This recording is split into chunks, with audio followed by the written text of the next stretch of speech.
Praise the Lord. இன்று நான் பேசப்போகும் தலைப்பு ஈசாக்கும் ரெபேக்காலும். பைபிளில் விசுவாசத்துக்கும் கீழ்ப்படுதலுக்கும் ஒரு நல்ல எடுத்துக்காட்டு தான் ஈசாக்கும் ரெபேக்காலும். பைபிளில் தேவன் ஏற்படுத்திய திருமண வாழ்க்கையின் அழகை இவர்களின் வாழ்க்கையில் பார்க்க முடிகிறது. ஆபிரகாமின் வேலைக்காரன் தேவனை நம்பி ஜெபித்தபோது தேவன் ரெபேக்காலை காட்டினார். ரெபேக்காள் நல்ல மனசும் உதவி செய்கிற குணமும் கொண்டவள். தேவனுடைய சித்தத்திற்கு அவள் கீழ்ப்படிந்தாள். ஈசாக்கும் தேவனை நம்பிய ஒரு நல்ல மனிதன். தேவன் இணைத்த இந்த குடும்பம் ஆசீர்வாதமான குடும்பமாக மாறியது. இந்த கதையிலிருந்து நாம் கற்றுக்கொள்ள வேண்டியது என்னவென்றால், தேவனை நம்பி ஜெபித்தால் அவர் சரியான வழியை காட்டுவார். மேலும் குடும்ப வாழ்க்கையில் அன்பு, விசுவாசம், கீழ்ப்படுதல் இருந்தால் அந்த குடும்பம் சந்தோஷமாக இருக்கும். நன்றி. Praise the Lord.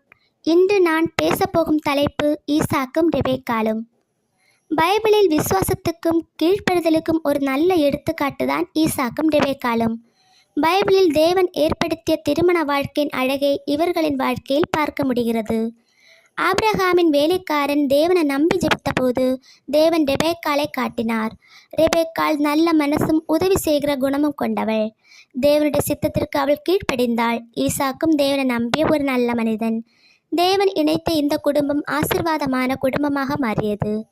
இந்த கதையிலிருந்து நாம் கற்றுக்கொள்ள வேண்டியது என்னவென்றால், தேவனை நம்பி ஜெபித்தால் அவர் சரியான வழியை காட்டுவார். மேலும் குடும்ப வாழ்க்கையில் அன்பு, விசுவாசம், கீழ்ப்படுதல் இருந்தால் அந்த குடும்பம் சந்தோஷமாக இருக்கும்.